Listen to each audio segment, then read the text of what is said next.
जय हिंद दोस्तों, national academy SR में आपका स्वागत है। यूपी पुलिस सिपाही भर्ती 2023 इसमें जो है कि हिंदी का सेशन हम लोग ख़त्म कर चुके थे। इसके पहले वर्णमाला पढ़ चुके हैं। अब ये दूसरा जो चैप्टर है, दूसरा क्लास, अब दूसरे क्लास में जो है कि दूसरा टॉपिक जो पढ़ना है ये संधि है। तो संधि पे आज हम लोग संधि को पढ़ा जाएगा। तो इसमें जो है कि सबसे पहले ये जानते हैं कि संधि होती क्या है।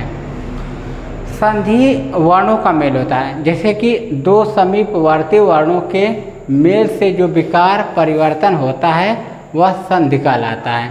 संधि में पहले शब्द के अंतिम वर्ण एवं दूसरे शब्द के आदि वर्ण का मेल होता है।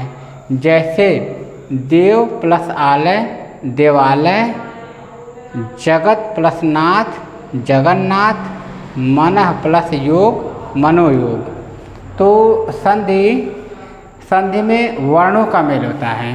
दो समीपवर्ती वर्णों के में से जो विकार या परिवर्तन होता है उसे संधि कहा जाता है।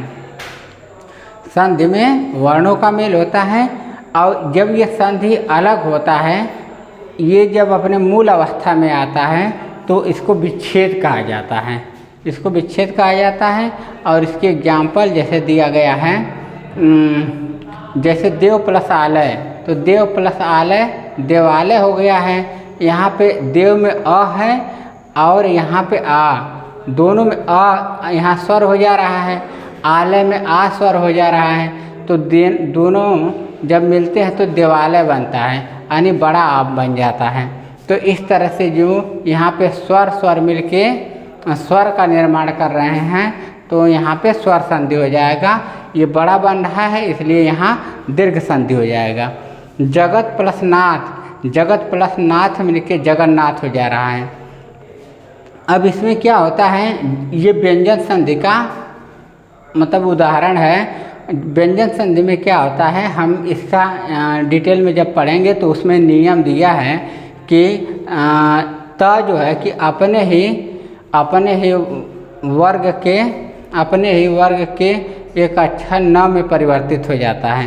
अंतिम वर्ण न में परिवर्तित हो जाता है। इसको हम आगे देखेंगे। तो जगत प्लस नाथ बराबर हो गया जगन्नाथ। अब इसमें क्या है कि यहाँ पे त व्यंजन है, क्योंकि जब हलंत लग जाता है तो इसमें अ नहीं लगा होता है, यानी यहाँ पे हलंत लगने का मतलब किससे अ निकल गया है, तो यहाँ पे व्यंजन ये बोला जाएगा। जगत प्लस नाथ है तो ये बन गया जगन्नाथ। यहाँ जो है कि विसर्ग हम देख रहे हैं कि न में विसर्ग लगा हुआ है, यानी कि मनः प्लस योग बराबर मनोयोग बना है। ठीक है, तो यहाँ पे जो है कि ये विसर्ग संधि हो जाएगा। अब हम लोग पढ़ते हैं विच्छेद, संधि विच्छेद के बारे में। विच्छेद किसको कहते हैं? संधि के नियमों द्वारा मिले वर्णों को फिर मूल अवस्था में ले आने को संधि विच्छेद कहते हैं। जैसे जब संधि मिलता है, वर्णों का जब मेल होता है तो उसे संधि कहा जाता है। और जब यह अलग होता है, यह अपने पुनः अवस्था में आ जाता है, जब ये अलग होकर पुनः अवस्था में आ जाता है तब उसको जो है कि विच्छेद का संधि विच्छेद कहा जाता है। जैसे परीक्षार्थी में अगर देखा जाए तो परीक्षा प्लस अर्थी, यानी कि ये परीक्षा प्लस अर्थी मिल के जो है कि परीक्षार्थी बना था, तो ये संधि हो गई थी। संधि मतलब जोड़ होता है, मिलना होता है। तो परीक्षा प्लस अर्थी मिलकर परीक्षार्थी बना था। अब यही परीक्षार्थी को परीक्षा प्लस अर्थी अपने मूल अवस्था में लाने को विच्छेद कहा जाता है। वागीश में क्या है, वाक प्लस ईस, अगर वागीश का हम विच्छेद करेंगे तो वाक प्लस ईस हो जाएगा, यानी कि ये इसका संधि विच्छेद वाक प्लस ई हो जाएगा। ये व्यंजन संधि का उदाहरण है। अंतःकरण में क्या है कि विसर्ग दिख रहा है, और ये क्या होगा, विसर्ग संधि का उदाहरण। इसका विच्छेद करेंगे तो अंतः प्लस करण हो जाएगा। तो इस तरह से जो है कि ये संधि क्या होता है और संधि विच्छेद क्या होता है, इसके बारे में हम जाने। अब आगे देखते हैं कि संधि के भेद। तो संधि के कुल 3 भेद होते हैं। पहला जो होता है स्वर संधि होता है, दूसरा व्यंजन संधि और तीसरा विसर्ग संधि होता है, जिसका एग्जाम्पल हम पीछे पढ़े हैं। तो संधि के पहले वर्ण के आधार पर संधि के 3 भेद किए जाते हैं। पहले वर्ण के आधार पे इसके 3 भेद किए जाते हैं, यानी कि पहला वर्ण जो होता है, जो मिलने वाला होता है, उस पर निर्भर होता है। अगर वह स्वर है तो स्वर संधि हो जाएगा, अगर पहला वर्ण जो है कि व्यंजन है तो व्यंजन संधि हो जाएगा। ये व्यंजन संधि के बारे में पूछा गया था अभी ग्राम विकास अधिकारी का जो पेपर हुआ था कि व्यंजन संधि क्या होती है, तो एकदम यहीं से क्वेश्चन बना था उसमें। तो अगर पहला वर्ण व्यंजन है तो वहाँ पे व्यंजन संधि होता है, और पहला वर्ण अगर विसर्ग है तो वहाँ विसर्ग संधि होता है। तो स्वर संधि, व्यंजन संधि, विसर्ग संधि। यदि पहला संधि का पहला वर्ण यदि स्वर हो तो स्वर संधि, जैसे नव प्लस आगत नवागत।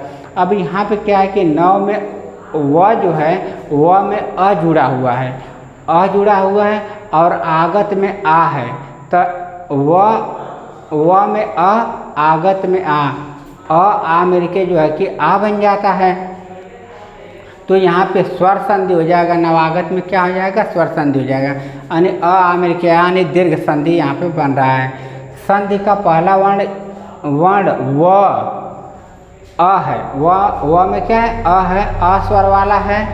यानी संधि का पहला वर्ण यदि व्यंजन हो तो व्यंजन संधि, जैसे वाक प्लस ईस।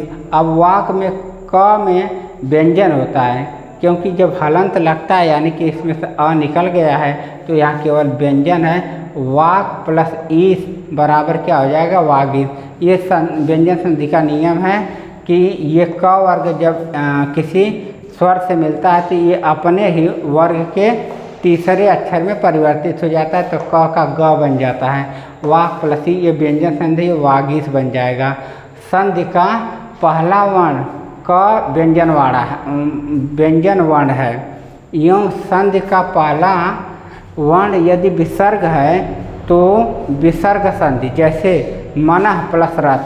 तो विसर्ग संधि में क्या होता है, संधि का पहला वर्ण जो होता है वो विसर्ग होगा। इसमें सीधे यही पहचान हो जाती है, अगर संधि का पहला वर्ण विसर्ग है तो ये विसर्ग संधि हो जाता है। जैसे मनः में तो न जो जुड़ने वाला है, ये जो है कि मनः प्लस रथ, मनो बराबर मनोरथ हो जाएगा।